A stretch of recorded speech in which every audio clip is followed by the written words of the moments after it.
I Love CVille Show. Thank you kindly for joining us. It's a pleasure to connect with you guys through this network, a network presented by Scott Wagner of Scott Wagner Integrated Medicine.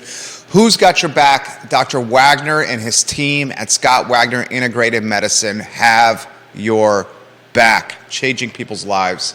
Scott Wagner Integrated Medicine. A lot to cover on today's show. Sena Magill resigns, and she does it in unexpected fashion. Yesterday, in a city council meeting, in a very emotional resignation. We will play a highlight clip from yesterday's city council meeting with Sena Magill resigning and surprising many in this community. We will ask the question, how should city council handle Sena Magill's resignation on today's talk show? We'll talk about panhandling. This was a story in NBC 29. Is aggressive panhandling a problem for downtown Charlottesville? How do we drive more customers to downtown Charlottesville? That topic on today's show. We'll talk Customink. Customink has surprisingly closed its Charlottesville facility. Customink, 206 jobs lost in Charlottesville, Virginia. We'll talk about that on today's show. And we'll talk the rumor and the scuttlebutt of a new restaurant potentially opening in the old Fellini's location. And I want to share my firsthand perspective from dinner last night at Public Fish and Oyster. So a lot to cover on today's show. Let's welcome Judah Wickower, our director of the program, the jack of all wits, the jack of all trades, the jack of all turtlenecks and zippers on those turtlenecks, and just an all-around nice guy. Judah, good afternoon. Good afternoon. Sena Magill's resigning. Yeah. She's come on this talk show a handful of times. Mm-hmm. The vice mayor of Charlottesville. A mother, a wife, a mental health advocate, a progressive Democrat, undoubtedly very progressive in her policies and her perspective. Her husband, Tyler, directly impacted by August 12th, 2017, injured during the Nazi rally, still recovering from that injury. Sena Magill, when it comes down to it, just a genuine human. Someone who wore her emotions on her sleeve, which I think the viewers and listeners will see with the clip we'll play from yesterday's meeting.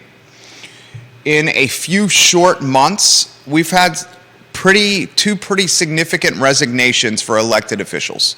We had David Oberg resign from the Albemarle County School Board. Mm-hmm. And now Sena Magill resigned from Charlottesville City Council. Yeah.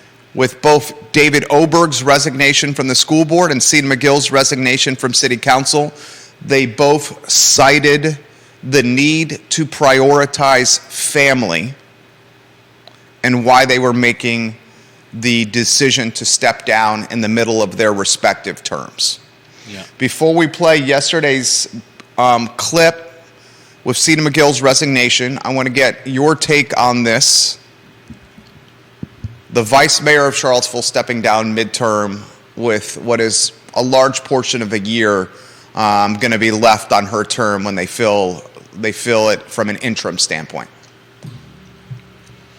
I mean, I don't really have much of a take. I just heard about it, and I figure if Sena Magill knows what's best for her family, and if this is what it requires, then I'm sure she feels she's making the right move. Yeah, it's hard to, especially at the local level, it's hard to hold, it's hard to throw shade at anyone that's resigning midterm. These folks, like I've highlighted before, are not getting paid much money. Right. Sena Magill, as the vice mayor, is getting paid $18,000 a year. While local government has been more consistent and stable since the Nakia Walker term, it's still a pretty stressful job that has many roller coaster aspects to it. No doubt. You had a pretty visible police chief hiring that was done last year, late last year. We're talking in the fourth quarter of last year, about a month ago. The city manager still is vacant, that position. Yeah. The city attorney is out. So there's a tremendous amount of attrition and vacancy in City Hall. Yeah. And the responsibility, the culpability, the accountability, whatever word you want to use, is always going to fall on the 5 city councilors, and Sena is one of them. Do you have the highlight clip to play? Yep. Why don't we go to the highlight clip with the PTIs on screen so folks can see what we're going to talk about today? Can you do the highlight clip from yesterday and overlay it with the PTIs? If you can, if you cannot, see if you can figure that out. I'll leave that up to you. So what I'm going to play here... Do you want to see the clip, or do you Yeah, want you can't play the clip with the PTIs right next to them? Yeah, but it's going to cover most of the video. All right, then let's... That's why I'm well, asking, we don't need the headlines. I mean, we don't need the PTIs. We don't need the PTIs. Let's not overthink this. We can just play the clip. All right, so we're going to play a portion of last night's city council meeting where Sena Magill indicates to the community that she has resigned. She was emotional and had Michael Payne read her resignation statement. Judah, let's play that clip in 3 and 2 and 1. Let's play it. Other business, are there any other business items for consideration? Yes, Mayor Sneck. I have an announcement that... Did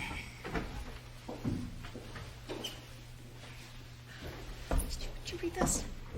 Would you like me to? Yeah.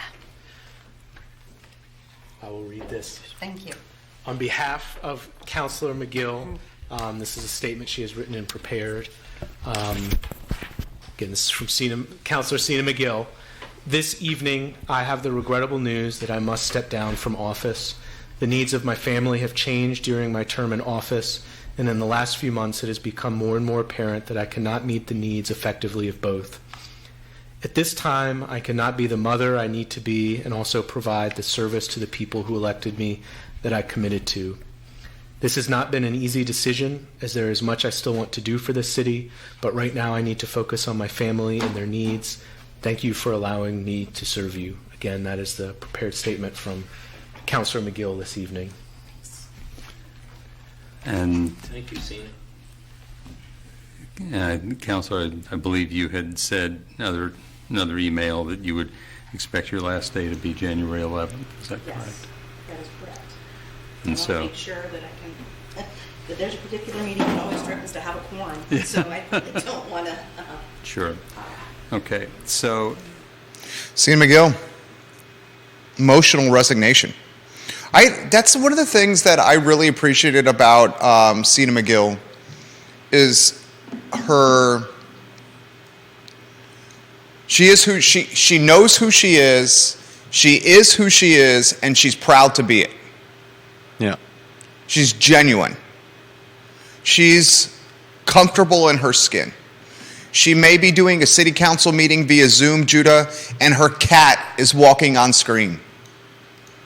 Like you see her cat walking in the shot of the city council Zoom meeting.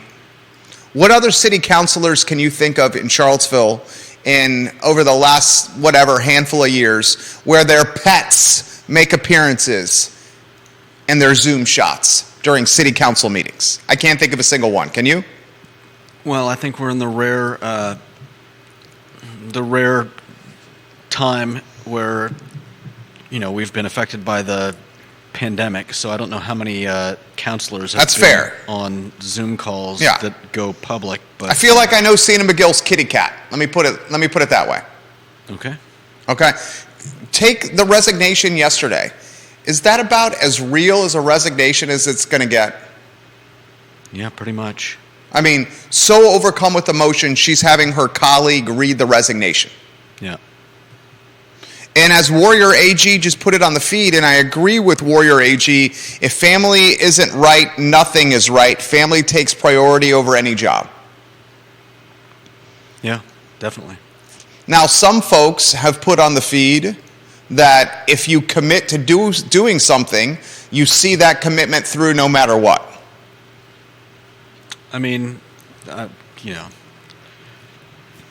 I agree with the first comment. You know, your family comes first no matter what, and we don't know what's going on with the Magill family. So I think we got to give them a little leeway, give her a little leeway in knowing what. You know, I doubt she made this decision Hastily. rashly. Yeah, we're in agreement there. I agree with that take as well. I agree with that take. Here's the questions we should be asking. Question number 1. The remaining counselors, Mayor Snook, Juan Diego Wade, Brian Pigston, and Michael Payne, now have to pick a replacement for Sena Magill. Yeah. They have to pick a replacement from active voters in the city of Charlottesville. The remaining counselors are all Democrats. The first question I have, will the remaining counselors pick a Democrat, or will they look for some thought and diversity and choose an independent, a libertarian, or a Republican? That's a question I have. I would like to think that they would choose the most able candidate, but What does able candidate mean? it means the person that's best for the job. But I'm What determines best for the job? What is your criteria for best for the job? Well, first of all, somebody's got to want the job, Right, or okay. at least be willing to do the job. That's the great first step. Who would want this job? You're going to be working from February until December. Will you be taking this interim job or applying for this interim job with the idea that you're going to run for election when this seat comes up for election in November? It could be one of the former candidates that, that would have a chance to sit on the council now. Scott Aaronworth nominates Judah Wickower for this position. Yeah. that's Judah gonna Wickower actually lives in Albemarle County, do you not? happen. I do live just on the other Just side over of the border. line. Yeah. So Judah Wickower cannot be the interim city councilor here because he's an Albemarle County resident. Hold my beer while I go cry. You don't feel compelled from a civic duty standpoint? It would require far more work than just being a part of the council. I would need to do probably dozens, if not hundreds of hours of homework in order to feel up to the task. Oh, it would be hundreds of hours of homework. It would not be dozens. Yeah. It would be hundreds of hours of homework. So, okay, here's my first question. They need a replacement. The replacement will work in this interim role on council from February till December 31st. Until the next election. Yeah, the next election is in November of this year. So the interim position is literally from February until December 31st, and then the new person comes in on January 1 and fills the seat for 4 years. Who would want this interim job? And if you want this interim job, are you indicating that you're going to run for the job full-time in the November election? Another question that's a legitimate question. If you're Lloyd Snook, Brian Pinkston, Juan Diego Wade, and Michael Payne, are you going to pick an interim person that is, quote, a yes person that will pretty much green light everything you have done or want to do in the remaining 12 months, 11 months of your term? I don't see why they wouldn't. You're saying they would pick a yes person. I said I don't see why they wouldn't. What would you think the odds are of Payne, Pinkston, Wade, and Snook picking a Republican to fill this spot, the interim spot? I mean, Less than 10%? If I would say less than 1%. Less than 1%. Okay, so you're saying they're going to pick someone that aligns with their ideology. Most likely. I mean, I'm pretty sure if you asked anyone that question, they would say the same.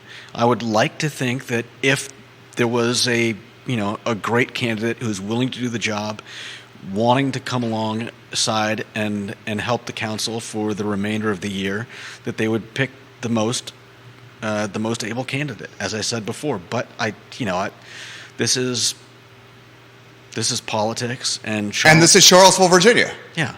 So I just don't see it happening. I mean, and here's another question. I would love to be proved wrong, though. Here's Lee Elberson. Welcome to the program. He says, more struggles in Charlottesville leadership. This is saddening. I also find it perplexing.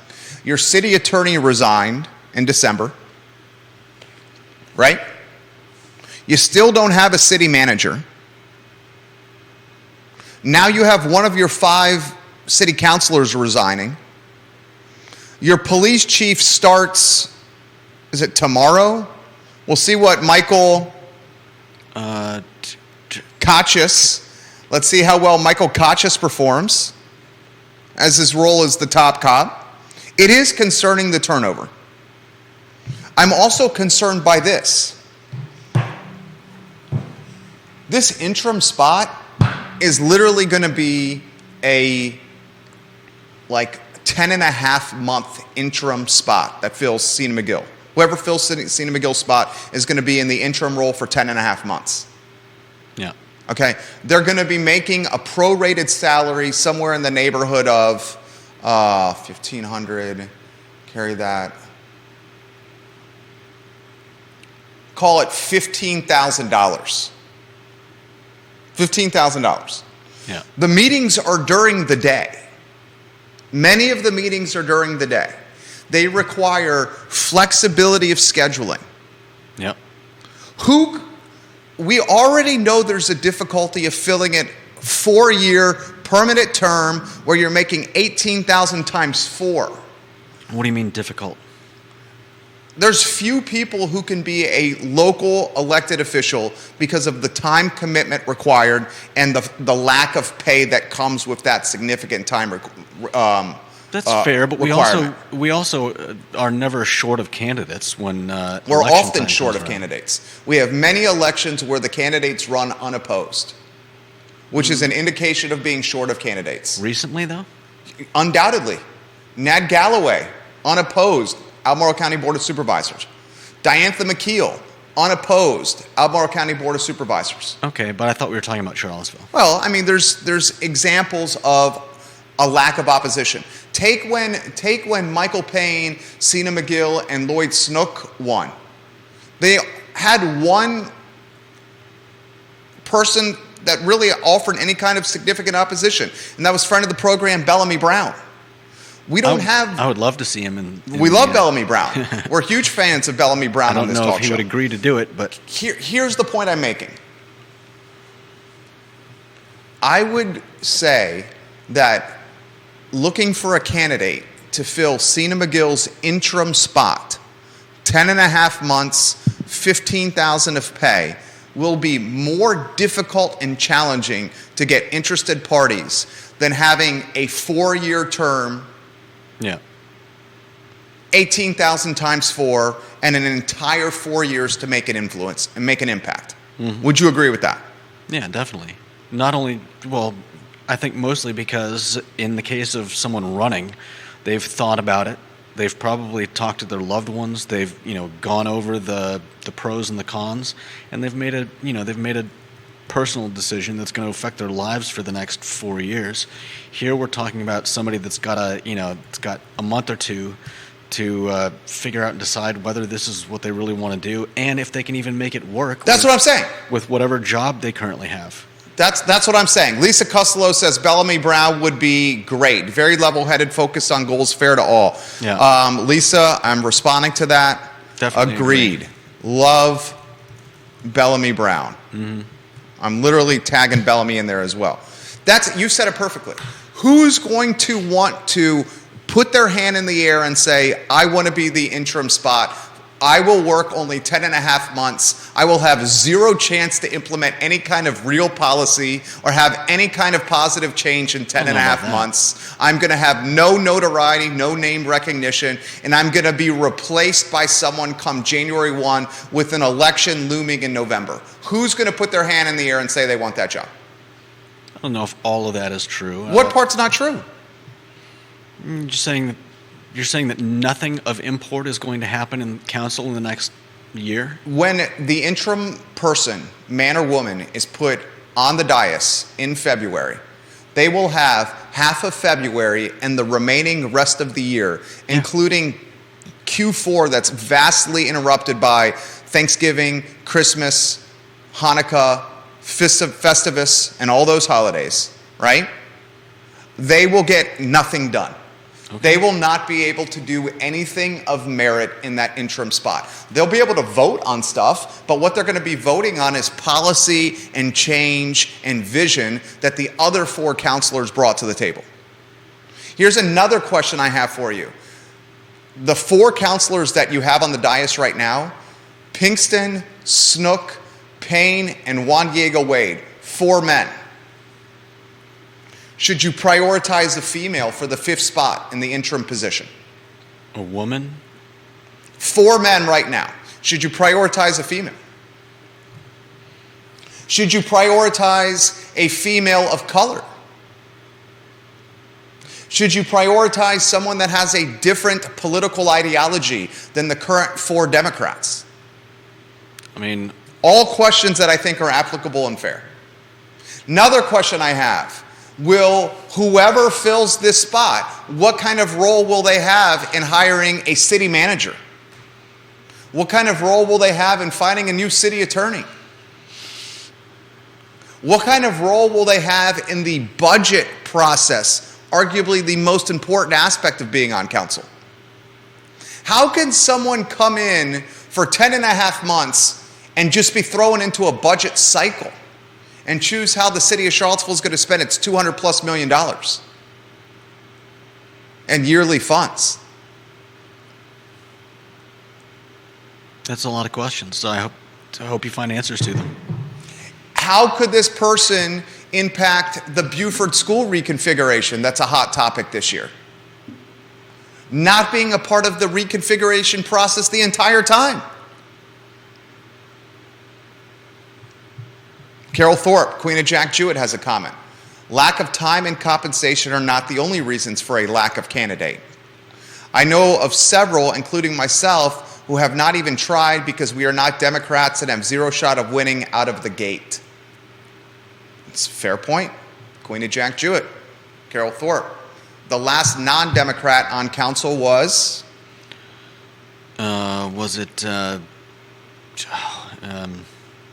Trivia question. Who was the last non-Democrat on Charlottesville City Council? Viewers and listeners. Judah Wickhauer's on the hot seat right now. I know who it is. I just am drawing a I don't blank. think you do. This is somewhat of a trick question. Who was the last non-Democrat to serve on Charlottesville City Council? Who's your guess? I know who you're saying. You're probably thinking a ponytailed broadcaster that likes to play the guitar. And you're saying that's wrong? You think the answer is Rob Schilling. That was what first came to mind, yes. The reality is, Nikiah Walker won as an independent. Independent, yeah. Nikiah Walker won as an independent, Queen of Jack Jewett. But we all know that she wasn't an independent. She ran as an independent. By the letter of the law, she was an independent when she was elected into office. Okay.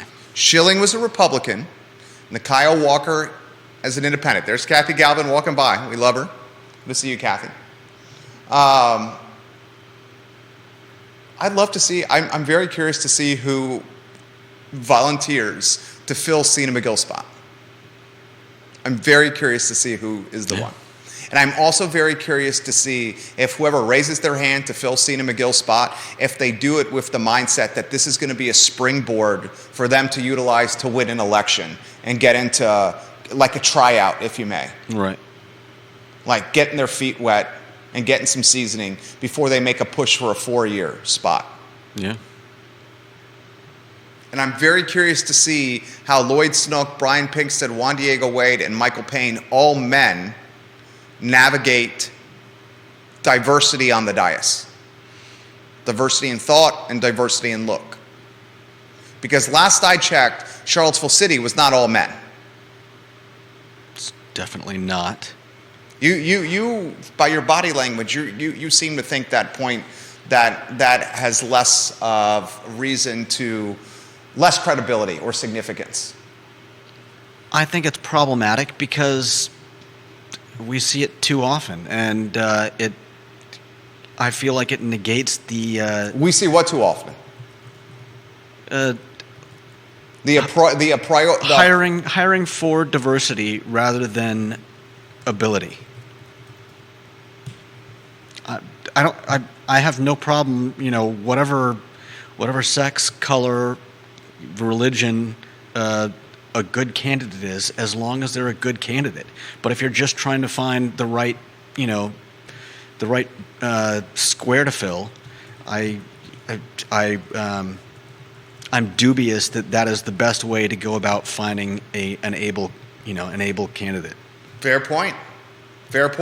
Warrior AG, also known as Albert L. Graves II, says, why not have a special election and let the people of Charlottesville choose? Could you just write in any name? I think that you need to have people step forward first, but that might be a good idea. Who knows? I think I don't mind the special election idea. The problem with the special election idea is the time constraints. Yeah. They need to get someone on the dais filling the spot immediately. And that's why appointing someone is a more potentially efficient process. Although it's still going to take 2 months. Yeah. Well, by the letter of the law, state code indicates 45 days. 45 days that they have to. After the 11th. After they have to leave ample time for people to potentially fill the spot. Yeah. Carol Thorpe, you want to fill that spot, Carol Thorpe? Bob Yarborough, the king of Redfield, says what we see too often is males in leadership. That's definitely true. That's 100% true. It's 100% true. Yeah, I don't disagree. 100% true. But whether that's because... I mean, look at what Charlottesville City right now is being run by this, okay? Let's talk about the top positions. Joe Plantania is the Commonwealth's attorney. He's a white male. Michael Kachis is the chief of police, Charlottesville. He's a white male. The mayor of Charlottesville, Lloyd Snook, is a white male. The city manager is the interim city manager is Michael Rogers. He's a black male. Okay? Then you have Pinkston, Juan Diego Wade, and Michael Payne, all men.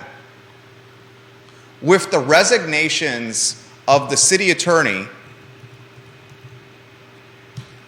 and the vice mayor, Sena Magill, Lisa Robertson's the city attorney, you lost your 2 top female from leadership in Charlottesville City.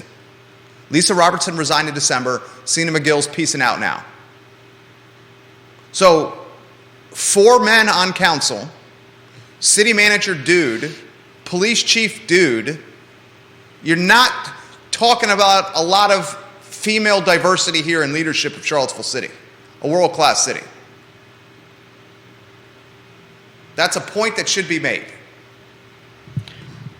The problem is, do you go out and force someone to I'm take just the making job? the point. I know. I'm making the point. I understand. That men are running Charlottesville City right now. I'm just making the point. I have a problem with looking at it that way, and I understand the arguments, but at the same time, it's like, okay, do we force more women to apply for those jobs? Maybe force isn't the right word. How about encourage? Encourage. Sure. But the hope is that we find the most able person for the job. So if you're saying that, if you're alleging that these jobs have been filled by men because they're men rather than because they're able, then that's definitely a problem. Is that the case? Just making a point. It's a point for a talk show. Who would be, let's see, Deputy City Manager, Charlottesville?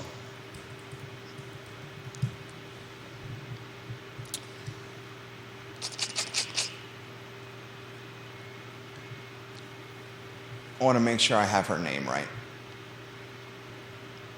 Ashley Marshall, the Deputy City Manager for Racial Equity, Diversity, and Inclusion, is now the top shot caller in City Hall that's a female. She's a Deputy City Manager.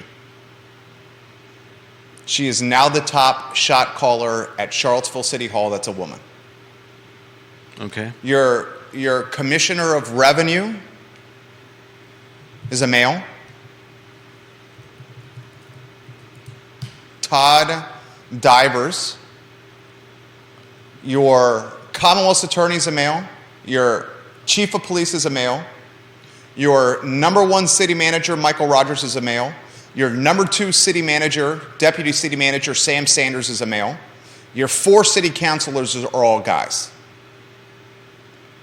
Point for a talk show. That's all I'm saying. And to Judah's point, Vanessa Parkhill is making a similar point. You can't necessarily put a square peg in a round hole and force the issue, but perhaps you could encourage some diversity. Certainly. Encouraging the diversity is all I'm saying.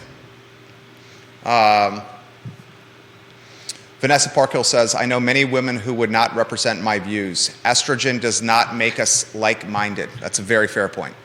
Very fair. It's a very fair point. I understand it completely. There is also something to be said about perception and reality. And the perception is, if you do the family tree, the family tree of employment for Charlottesville City, that family tree, at the top of the tree, is dominated by, what's the opposite of estrogen? Testosterone. Yeah. Dominated by testosterone. It's dominated by testosterone. Point for a talk show. All right, we want to get to the next topic here. Do you think panhandling is a problem in downtown Charlottesville? NBC 29 had an article out. I think it's a problem. The article on NBC 29 asked the question, is aggressive panhandling a problem in downtown Charlottesville? NBC 29 asked the question, Friends of CVille, a nonprofit that its sole mission is to drive positivity and customer engagement to downtown, Friends of CVille. It's essentially a co-op of business owners and landlords all working in conjunction and pooling their resources to make Charlottesville's 8 blocks, the downtown mall, more positively seen. Friends of CVille says aggressive panhandling is a problem in downtown Charlottesville and is keeping people from visiting the crown jewel or the heartbeat of Charlottesville, Virginia, the downtown mall. Do you agree with that statement? Yeah, I think it definitely is. Tell me why. I mean, have you been on the downtown mall? I'm there every day. Some of the people down there are angry. Angry or have mental health issues? Who cares? What if there's a difference? I mean, there's a difference. There's And generally they more might not empathy given to them battling mental health issues than those that are just angry. And I used angry as a stand-in because not all of them are angry, but the fact of the matter is, if you've got people yelling at just somebody minding their business on the downtown mall, That happens often. and it happens often. It happens very often. Yeah, I mean, we're both referencing the same. Same comments. There's a handful of guys. There's a what? There's a handful of aggressive panhandlers downtown. Yeah, well, I don't know the numbers. I just know that they're out there, and you and I are both referencing the same comments from, and reading through them, there are a lot of them from women who are not comfortable coming to the downtown mall. Some of them not comfortable coming to the downtown mall at all. My wife and her friends, very uncomfortable to come downtown by themselves after hours. Yeah. Even in a group of 1, 2, or 3 of them. Uncomfortable coming downtown at night. So you've got this crossfire of events and situations that I think is leading to a death spiral for the downtown mall. Ooh. If something isn't done. You've got the fallout from the pandemic, where people stopped coming to the downtown mall. At least some of them did. You've got stuff like panhandlers who are liable to yell at someone if they don't get something. You had the murder outside a bar. You have the murder that may affect some people's desires to come to the downtown mall. You had the shootout, OK Corral style, Yeah. in the Omni parking lot. Yeah, You got the parking conundrum, some people believe. I don't know why you're getting exasperated. because I'm trying to talk. Well, I'm trying to add some color to what you're saying. Okay. Go ahead. I think a big problem is now you've got a lot of these businesses that either because of the pandemic or because of a lack Labor shortages. of money or, labor shortages have cut their hours. So now when people do make it to the downtown mall, they're uncertain whether or not the store that they want to visit, or maybe they want to visit multiple stores, are even going to be open. I mean, I tried to get brunch at the Nook one Saturday. Got there at like 2:45. 2:45 in the afternoon? Yeah, it's a late brunch. It's Saturday. I like breakfast, so I'm going to have a late brunch. Anyways, I get there at like 2:45, and they're cleaning up, and they say, "Oh, we're just about to close." Well, it's okay. And they're not opening for dinner. They were not opening for dinner. All right, that's concerning. A lot of places are choosing either brunch or dinner, one or the other. Well, you know why that is. It's for a lot of reasons. It's likely for the labor. Yeah. But, like I said, there are a lot of issues that are all leading into this downward spiral. If you have less places open on the downtown mall, you have less reasons to come to the downtown mall. And if you also come to the downtown mall and there are less people, so you're more easily singled out by the loud, Aggressive panhandlers. yeah, whether he's got mental issues or not, they all just. Then you've got the fact that we had no New Year's Eve. Nothing going on in the downtown mall New Year's Eve, so that was probably a big hit to the wallets of a lot of these businesses that normally rely on heavy business for a night. And you've got a lot of places that are probably looking at the downtown mall and saying, why am I still spending money on a lease here? There you go. I think Judah outlined that extremely well. William Clark said you nailed it. I think you nailed it as well. How do you fix it? I think you start by policing the downtown mall. Do you fix it by doing a joint venture with the Haven? This is a very touchy subject. I know it's a touchy subject. That brings up the ire of a lot of people. And I'll set the stage, and then we can take a deep dive on it. Okay? There are a number of soup kitchens, nonprofits that cater to the houseless. It's houseless now. The houseless population. Furthermore, the library on Market Street, if you ever go into the library during the day, I see people coming out. You will immediately notice a large houseless population in the library, using the Wi-Fi, the free computers, staying out of cold weather or hot weather or rainy weather, taking advantage of the comfortable seating, reading books, reading magazines, spending time in between meals that are offered for free at the various soup kitchens around the downtown mall, nonprofits, churches, and hanging out at the library. You also have a large portion of the, a good, strong contingent of the houseless population hanging out in the parks, including, what's the park now? Is it Market Street Park? Is that what it's called? Or is it Emancipation Park? I have no idea what they're We'll called. call it Market Street Park for the sake of conversation. Is that the one next to the library? Yeah. You've seen folks hanging out there, right? Oh, yeah. I choose my path through You there. avoid it I go through when you're there. walking Liza. I go through the park with Liza, but I choose my path based on, The population. who and what I see there. Okay, so here's the question, and this is one that gets people's scruff on their neck up. Should a joint venture be done with the City of Charlottesville, City Hall, and, say, the Haven to potentially relocate some of the services provided to houseless individuals around the downtown mall?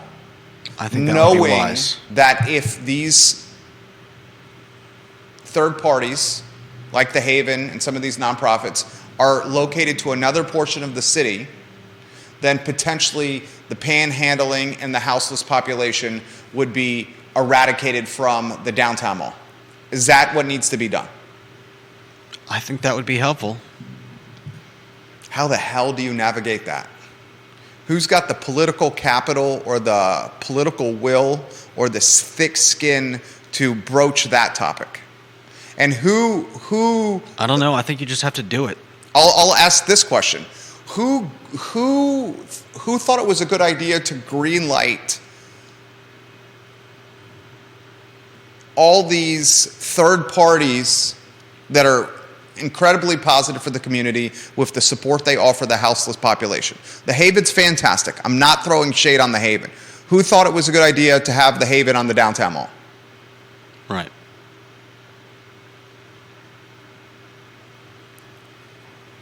But you have these conversations and you catch immediate flack for having them. Yeah. Because you're seen as insensitive, you're seen as trying to manage people, you're seen as prioritizing commerce and business over human lives. You're seen as potentially not wanting diversity. The problem is that they're ignoring the fact that there are human lives on the other side of this equation as well. There are people that don't want to get yelled at while they're on the downtown mall. There are people spending their money. There are people that are scared because some guy picks up a metal chair because he's angry that you won't, give him a dollar or $5. I'm sorry, but that kind of behavior should not be ignored just because you feel for the person. Because there's not the political will to do something about it. Right. And it's another intriguing wrinkle to this conversation is the downtown mall, by the letter of the law, is a public park. It's a public park by the letter of the law. Look it up, guys. The downtown mall is a public park by definition. Well, so what happens when you're threatened on a public park? That's my point.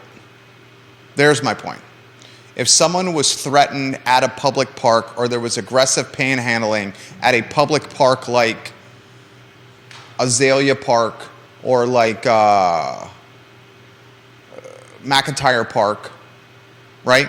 Any of these other parks where there are playground equipment and kids and moms, the police would be all over that like flies on doo-doo and cleaning it up immediately.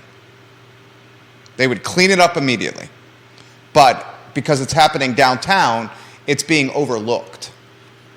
It's either being overlooked or it's being ignored, or people don't have the gumption or the political will or the political capital or the thick skin to scream, hey, enough is enough. Yeah, if somebody has mental problems and they're threatening people on the downtown mall, something needs to be done about them. And I'm talking about getting them help. I'm not saying,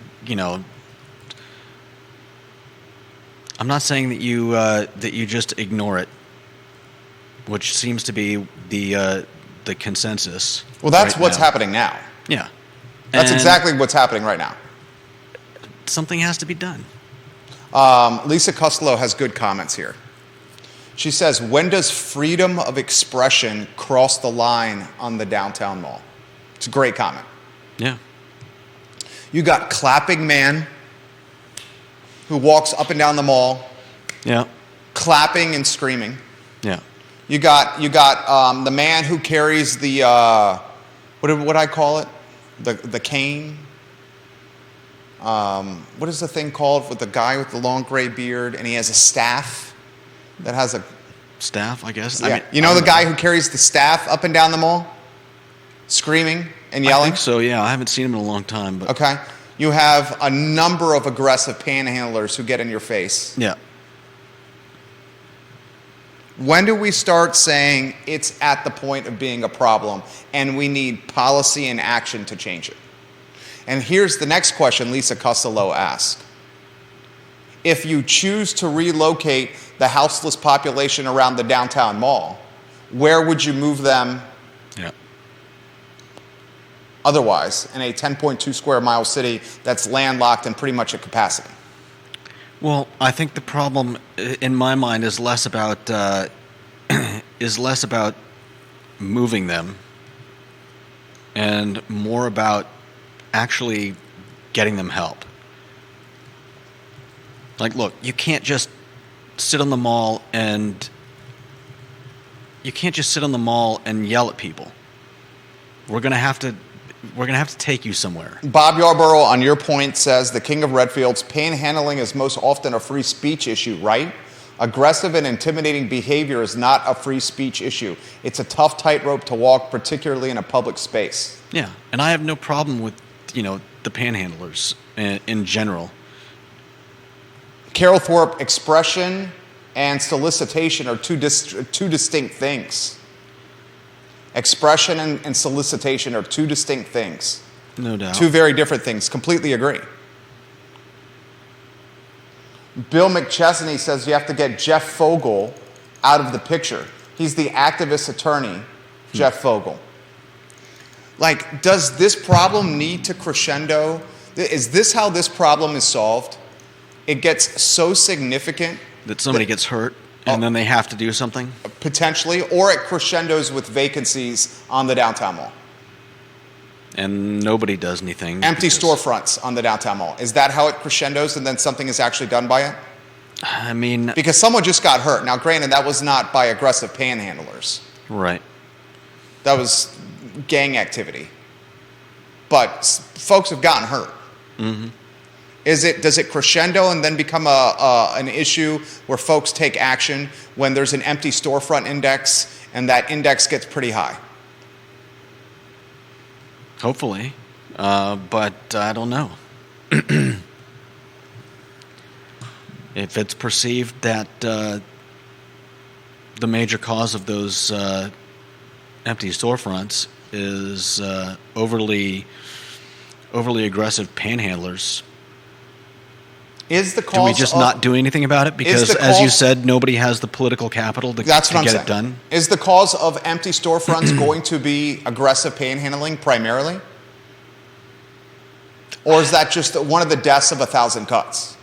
I think it's just one of many Cuts reasons that lead to a death. But I probably depends who you ask. Most likely have to find all the owners and question them. They would probably have the best. I would imagine the owners would say the aggressive panhandling is a problem. I'm sure they would say it is a problem. I know that I've heard from, I know I've seen comments and commentary about people who work on the downtown mall who say, you know, I get someone to walk me to my car. You know, I don't want to be yelled at by someone asking for money when I'm on my break. I mean, I'll put this in perspective, and then we'll go to the next topic. And Bob Yarborough says, could the downtown mall evolve into a private corporate entity? That's got my wheels turning. Before I go down that road, I'll put it in perspective. My wife is in her 30s. A lot of friends of a similar age. Yeah. They like having ladies' nights and getting away from their husbands and children. Because evidently children and husbands drive them crazy. I don't know what the order is. Probably in my house it would be husband atop the list. So they choose to have girls' nights, which is awesome. And girls' nights are meeting for apps and cocktails and dinner. Yep. They will not come downtown. Where do they go? They go Dairy Market. They go Barracks Road. They go Shops of Stonefield. They go the local neighborhood, the local closest bar. Yeah. When the idea is, why don't you go downtown? The immediate response is no. And losing a demographic, and I'm not saying these ladies speak for everyone, but losing a demographic of some folks that have some disposable money that are looking to eat and drink in the middle of the week where it's otherwise slow, losing that demographic is concerning. Yeah, or even losing parts of multiple demographics.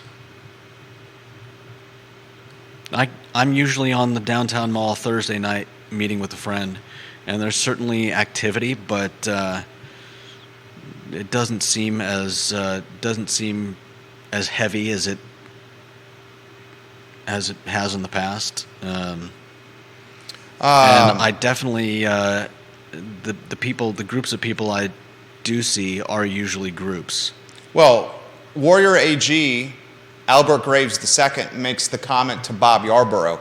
He says, if it's privately owned, could they impose a no trespassing or no solicitation or no loitering rules? And Warrior AG, the answer to that is yes.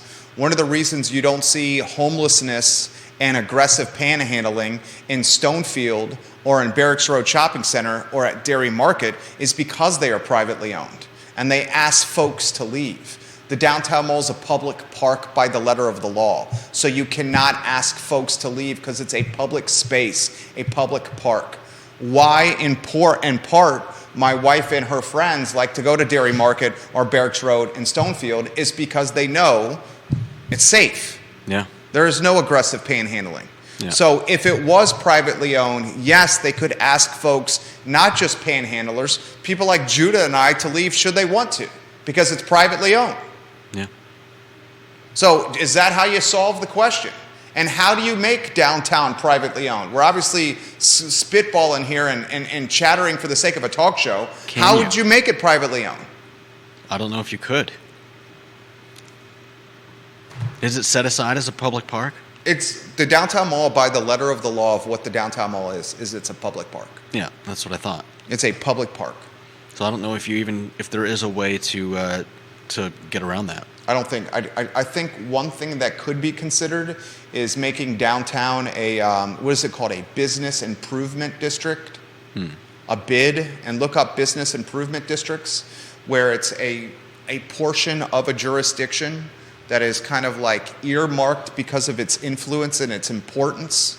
And the business improvement district, the people in that district, the businesses, the real estate owners, the landlords, they have to pay an additional tax.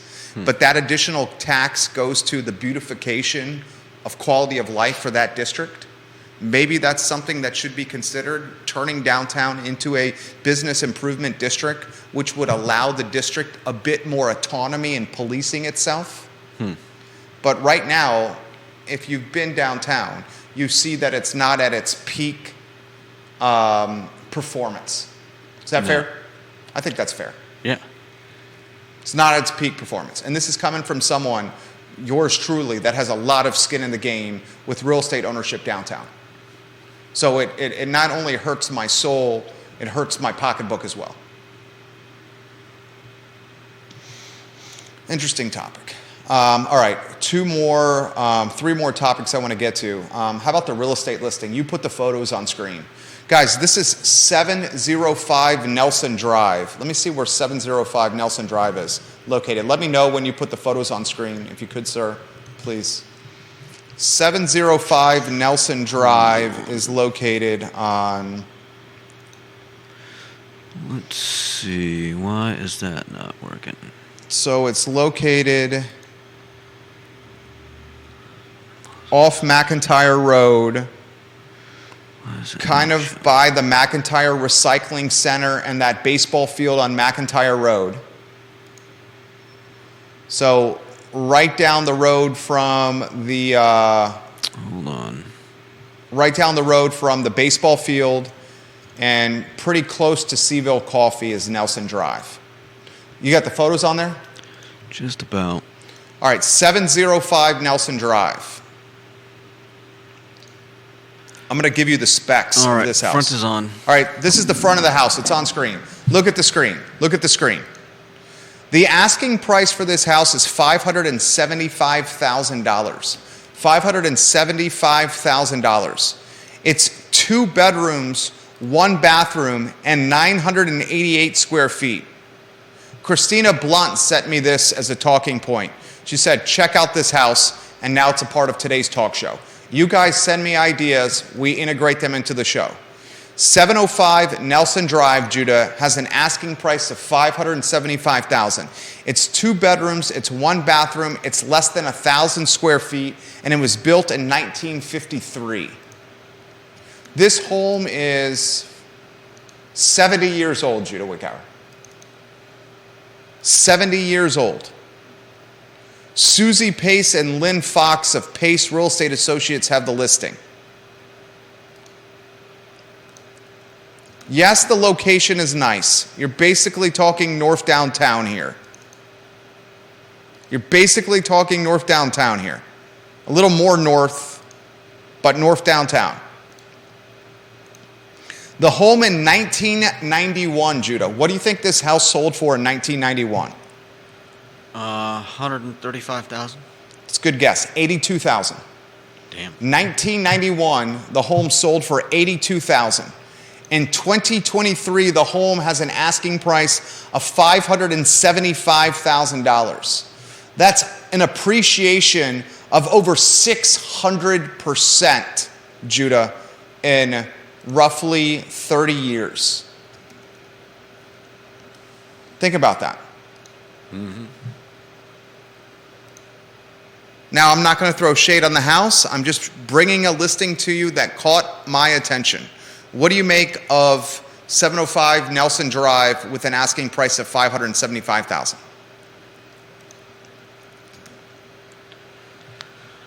I mean, it does have a few extras which are showing right now. So it's not like it's just a tiny little house. The lot size is... Let me see if I can find the lot size. We're getting that question on the feed here. Finish your thought. You see the potential with finishing the attic space, don't you? Yeah. Is that what you were going to say? No, I'm looking at the... what is it? It looks like a barn or something. I call that like a greenhouse? A storage shed? There's a greenhouse, and then there's maybe a... 0.23 acres, Bob. 0.23 acres. So less than a quarter of an acre. This is not a teardown. That's a positive. This is not a teardown. Yeah, that's true. Another positive of this is there's an attic that can be finished and potentially converted into like a master suite that would take this to a 3-bedroom, 2-bath house and would add a lot of value. Another positive of this house is the flat parking in the rear. So while we have seen homes that have been in more beat up shape, this still commands a pretty hefty price tag at $575. Yeah. You agree with that? Yeah, no doubt. 2 bedrooms, 1 bath. This isn't even in the upzoning area that would create density potential. It is not in an upzoning area for density. It's just an indication of how expensive this market is.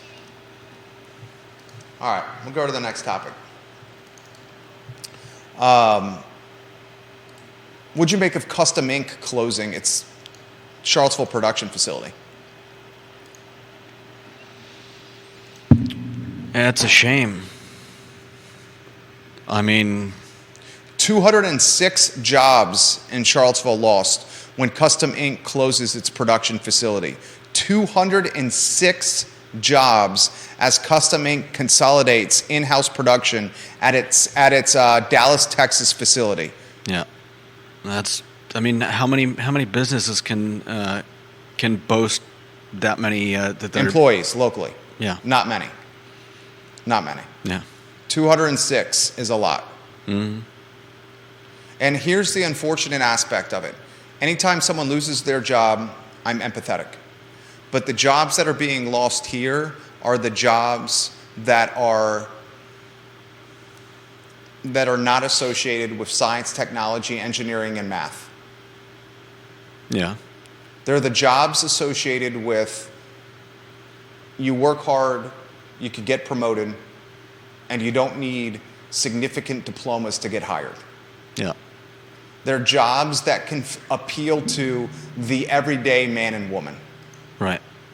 It's not like you have to be a physicist or a coding wizard or an engineer or a PhD to work here. Yeah. No doubt. You're taking jobs legitimately away from OG Charlottesville, fabric Charlottesville, everyday Charlottesville. Yeah. That's what stinks. And a lot of them. And what should concern everyone is how the area is very much becoming a science, technology, engineering, math, and really nothing else. We'll throw finance in there as well. Right. And I understand that those jobs pay extremely well.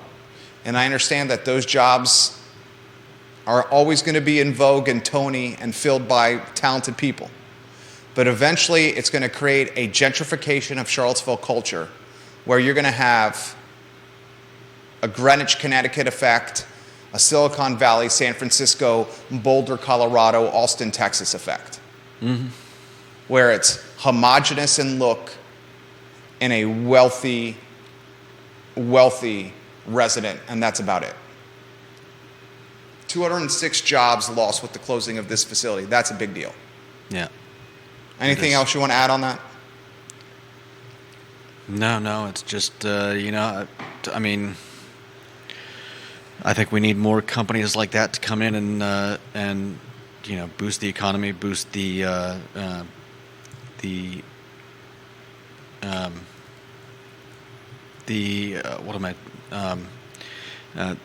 job openings. The problem with Customink's thinking about Charlottesville for a headquarters, and I'm not talking Customink specifically. I'm talking about employers like that in general. Why would somebody want to come in here? Why would someone want to come here when the employees they have to hire for jobs like this can't afford to live there? And then I'll end up commuting 45 minutes one way to get to the job. It's going to be difficult to staff these spots. Because when you're working at the production facility of Customink, there's only so much money that this business can pay you. Yeah. Only so much money. It's not like it's tied to bonuses associated with performance on a stock market. So a business looking for a place to settle down is going to look for places where they can find employees. The middle and lower classes can afford to live so that they can staff it. Yeah. That's what I'm saying. Customink and this production facility needs middle class, lower class, essentially, to keep the business going. And last I checked, that's the exact demographic that's getting pushed out of here. Yeah. So why would future Custominks move here? to open up headquarters. Yeah. That's the conundrum. Maybe we're seeing more than just the death spiral of the downtown mall. You don't want it to be doom and gloom. It's so doom and Just gloom. asking a question. Doom and gloom. Good Lord. The bull and the Look bear. at all the businesses that are closing. Oh, I know. How much of that is because of a dwindling supply of workers? I think it's a lot. I mean, you're talking what? The Piedmont, you're talking Customink, you're talking many of the Champion Hospitality Group entities. Yeah. I mean, that was some financial issues with that one. But I mean, you got a lot of these businesses that are closing that are directly associated with no labor, and it's directly associated with because the labor can't afford to live here. Yeah. And if you're only making X amount of dollars at a job like this, but you have to drive 45 minutes one way because you can't afford to live around your job, that's going to eat into your patience of staying with that company. Yeah. Right? Yeah. 206 jobs lost. All right, 2 other items out of the notebook, then we'll get out of here.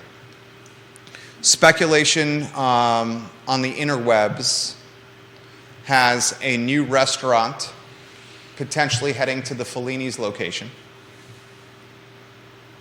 We'll follow that closely.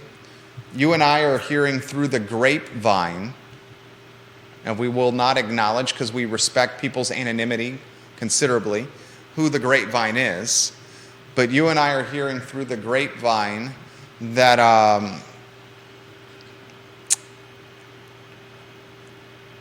maybe some of the team members from Draft Tap House are involved, Draft Tap Room, are involved with the Fellini's location. Well, that doesn't inspire a whole lot of confidence in me. Because Draft Tap Room has stayed empty and vacant and closed for a very long period of time. Yeah, it's like one of the best bars in Charlottesville. Wow, that's high praise. Well, for me, I like a good selection. And Yeah, the selection's great. Draft had a great selection. And Draft had a business model that worked during COVID. You were serving yourself. Yeah, and they still closed. Draft has a model that works during a labor shortage. You're serving yourself. Yeah, you just need somebody at the register and maybe A few guys in the back of the house making the food. Yeah. And then you picked up the food at the window. There was no staff. Yeah. So what it's doing still closed, I don't know. And if Well, they're remodeling it left and right. why though? Did it need remodeling? It's a simple concept. What else did it need? I don't own it. If somebody apparently doesn't mind wasting money because Or has enough money that it's not a big deal. yeah, That they can just pay rent on something that stays vacant. yeah. They are, Bob. They're slowly, Bob Yarborough watching the program, friend of the program, they're slowly reopening Draft on the downtown mall. I've been told by multiple folks that it's very near opening, but that was before Christmas. And you would think that you would want a business like Draft open for, say, college basketball season, for, say, the start of the NFL playoffs and the college football playoffs. And so far, that has not been the case. Yeah. So we'll follow Fellini's. So if the same people are in charge of the It the doesn't sound Fellini promising space, to you. I mean, we could be waiting another 5 years just for them to figure out what oven they want to use.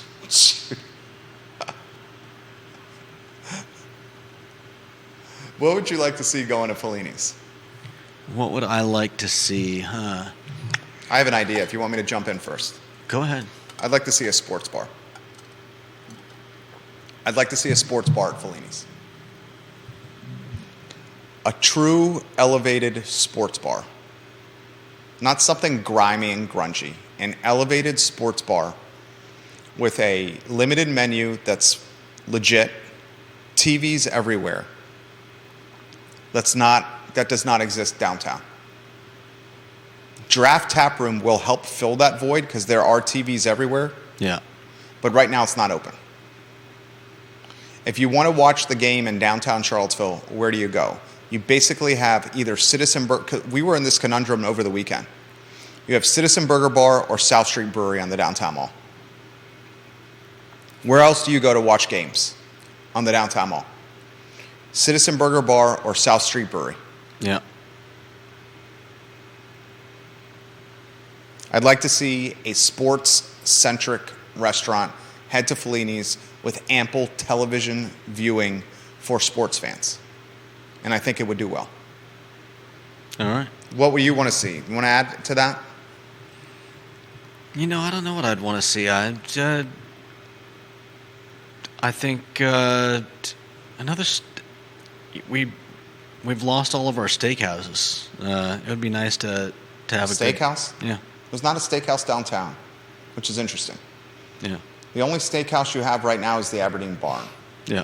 Now you have Daniel Kaufman, and I'm going to get to Daniel Kaufman in a matter of moments. We had a fantastic dinner last night at Public Fish and Oyster. Daniel Kaufman, who owns the Bottle Shop on West Main, who owns Public Fish and Oyster, he's opening Black Cow Chop House. And Black Cow Chop House is expected to open as early as potentially next month in the old Little Star spot. And it's a wood-fired meats type restaurant that prides itself on... Is that mid to West Main? Yeah, it's right across from Oak Heart Social. That doesn't The old Little Star spot. It used to be Zinc, the restaurant Zinc. It used to be the station. It used to be Three Penny Cafe. It used to be Little Star. Daniel Kaufman said, "The focus, Jerry, is a daily selection of local and nationally sourced steaks and chops, fish, seafood, and classic steakhouse dishes. We will offer a killer happy hour in the spirit of Public Fish and Oyster and a comprehensive beverage program with an emphasis on our bourbon and wine selection. The front foyer will be our cocktail lounge for casual diners and weekend late-night drinks." I love it. I love this idea. Sounds good, yeah. It sounds dynamite. Yeah. And speaking of Daniel Kaufman, someone tag Daniel Kaufman here. Daniel Kaufman is the owner of Public Fish and Oyster. Someone get Daniel Kaufman in the feed and tag Daniel Kaufman. My family and I celebrated my father-in-law's birthday last night at Public Fish and Oyster, his 69th birthday. And we had a dynamite time. Nice. The happy hour is amazing at Public. It's absolutely amazing, the happy hour. They have $5 beers. I was drinking Hardywood Great Return to Start. Then I noticed on the happy hour menu that there was an old fashioned. The old fashioned was made by Danny, the old manager of Zocalo Restaurant. I believe his last name is Hugus. I'm sorry if I'm messing your last name up, Danny. He made a killer old fashioned. It was $7.50 in happy hour. Damn. $7.50. Okay.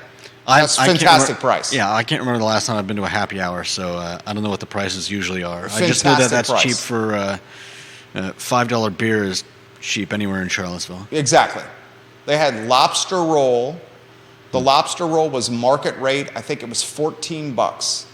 And my father-in-law, who's from Long Island, made the comment, this lobster roll is stuffed with more. He got one too. I got one too. He says it's stuffed with more lobster meat than any lobster roll I've ever had.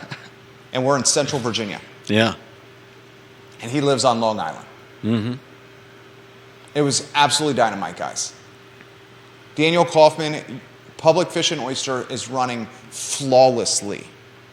Nice. Flawlessly.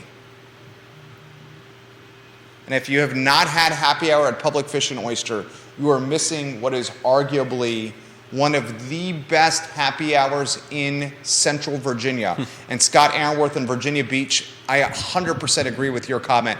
He says Public has great French fries, unbelievably good French fries. Wow. Are they crunchy? They're not super crunchy, but they're not soggy either. Okay. And they come with ramekins of deliciousness associated with them, like a garlic aioli sauce. And the house bread that's at Public is dynamite. The house bread. Nice. I had a phenomenal experience, and I would encourage all the viewers and listeners, and he's not a client, We have no financial relationship. All he is a small business owner just like me, and I respect his hustle and his chutzpah and what he's doing on West Main.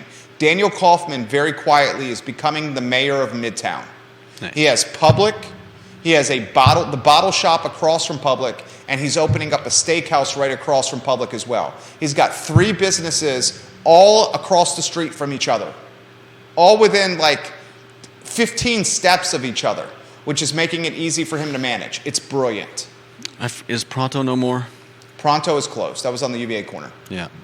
That's That what I had thought. bad luck, the Pasta to Go Pasta opening right in the beginning of the pandemic. Yeah. Daniel Kaufman, I think, is the mayor of Midtown now. Nice. Someone tell Daniel Kaufman I'm giving him some props on today's talk show, please. All right, any closing thoughts? No. This is a talk show. Not really. I mean, You are right, Bill McChesney. The mayor of McIntyre says the building Customink is in is the same building Reason Beer is in. He's exactly right. The Reason Beer tap room is now officially closed. that's too bad. I'm pretty sure that is Greenbrier. Is mayor of McIntyre, is that Greenbrier? It's the warehouse space kind of behind Stonefield, isn't it? Check it out. I don't think it's is even it Greenbrier? close to Stonefield, really. Let's do. Are you sure? Google mapping it right now. Let's see. You got too many tabs open on that computer, don't you? I don't know what that has to do with me going to Google Maps, but thank you for that. Is that Opinion. Greenbrier? And we're not talking about the spot in Barracks Road Shopping Center in North Barracks. Because It's Custom Ink has a location there. Seminole Trail, right across. Yeah, it's Greenbrier, and if I'm thinking correctly, I see it right here. You got a Custom Ink headquarters, you got a Reason Beer, a Micro Systems. I guess it's kind of off Greenbrier Drive. You go Greenbrier to Comdial Drive. All right, I'll give you Greenbrier. We'll say Greenbrier's right. Comdial. It's right off Greenbrier. Oh, I see. It's off Greenbrier. I gotcha. 206 jobs. Good Lord. I thought it was on the other side of Greenbrier. No. You did a good job today, Judah. Thank you.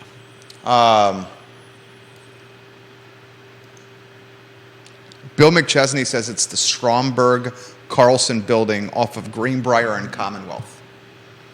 But it's called the Stromberg Carlson building, and it's off of Greenbrier and Commonwealth. Thank you, Bill. Mayor of McIntyre made us better. Thank you to all the viewers and listeners. This is the I Love CVille Show, where we talk local, Monday through Friday, 12:30 to, we went to 153 today without stopping. Judah Wickower was on point. We're selling 5'8" posters of Judah Wickower for $75 on ilovecville.com. 5'8". Oh, I was trying to give you some props here. Is there The poster's taller than you. is there like 3 inches of books at the bottom of it? You're wearing Timberlands. I'm You're wearing LL Bean duck boots. with You got an extra 2.5 inches. extremely tall soles. Do you think anyone would buy a 5'8" poster of you? I hope not.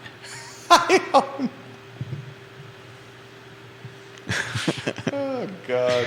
Your dry humor continues to make me laugh. All right, that's the talk show. For Judah, I'm Jerry. It's the I Love CVille Show on a Wednesday. You guys have a good afternoon. Take care. A 5'8" poster of you would be effing hilarious. A life-size poster of you would be hilarious. I shudder. I think we I would sell shudder a to few of them. think. I don't think we would sell them for $75.